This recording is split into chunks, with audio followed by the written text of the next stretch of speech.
لە هەنگاوێکی چاوەڕوانکراودا دۆناڵد ترەمپ سەرۆکی ئەمریکا داوای لە مارکۆ ڕۆبیۆ وەزیری دەرەوە و سکۆت بێسێنێت وەزیری گەنجینەی وڵاتەکەی کرد دەست بە ڕێکارەکان بۆ ناساندنی بەشێک لە لەقەکانی کۆمەڵەی ئیخوان موسلیمین وەک ڕێکخراوێکی تیرۆریستی بکەن لە هەرێک لە وڵاتانی ئەردەن و میسر و لوبنان کە هاوسنووری قەوارەی زایۆنین. ئەم بڕیارە جێبەجێکردنی بەڵێنێکی کۆنی ترەمپە لە خولی یەکەمی سەرۆکاتەکەیدا کە بەهۆی نەیاری وەزارەتی دەرەوە و دەستگا ئەمنیەکانەوە شکستی هێنا کە پێیان وابوو زیان بە بەرژەوەندی ئەمریکا دەگەیەنێت. بەڵام ئێستا بەهۆی فشاری چڕی لۆبی زایۆنی و ڕەوتی مەسیحی زایۆنیەوە دووبارە زیندوو کراوەتەوە. زایۆنیستی جیهانی پێی وایە ئیخوان موسلیمین دایکی بزوتنەوەی حەماسە و مەترسیە بۆ سەر پرۆژەی ئیسرائیل و ڕێکەوتنە ئیبراهیمیەکان بەتایبەت دوای ئەوەی لە جەنگی تۆفانی ئەقسادا ڕۆڵیان هەبوو لە جوڵاندنی شەقام لە جیهاندا دژی ئەو قەوارە زایۆنیە. بۆیە ئامانجی سەرەکییان سزادانی ئەم ڕەوتەیە لەسەر هەڵوێستەکانیان و کاریگەری دەنگیان لە ڕۆژئاوادا.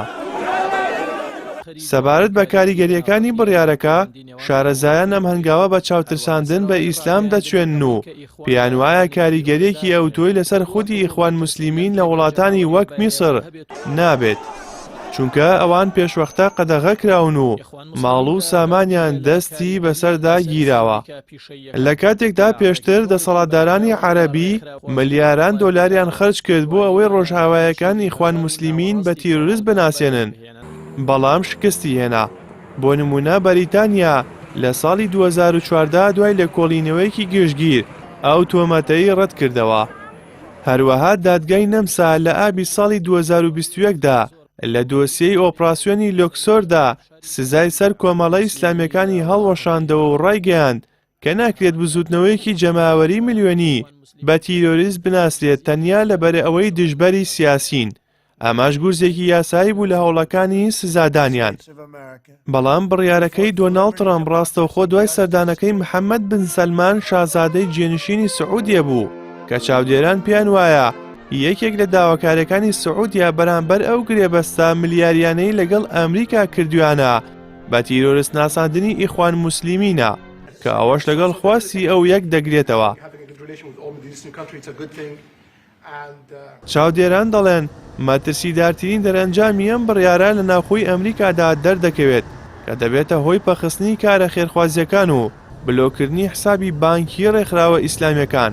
هەروەها بڕیارەکە دۆخی سەدان پەنابەری سیاسی دەخاتە مەترسیەوە کە لە داواکاریەکانیاندا ئاماژیان بە ئەندامەتی ئیخوان موسلیمین کردووە وەک هۆکاری هەڵاتنیان لە وڵاتەکانیان و ئێستا دەکەونە داوێکی یاساییەوە.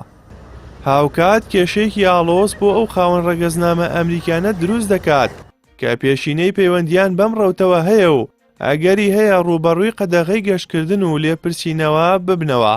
تەنانەت کاریگەری دەکاتە سەر مزگەوت و سانتەرە ئیسلامیە گەورەکانیش کە سەرقاڵی بانگەوازکردنن.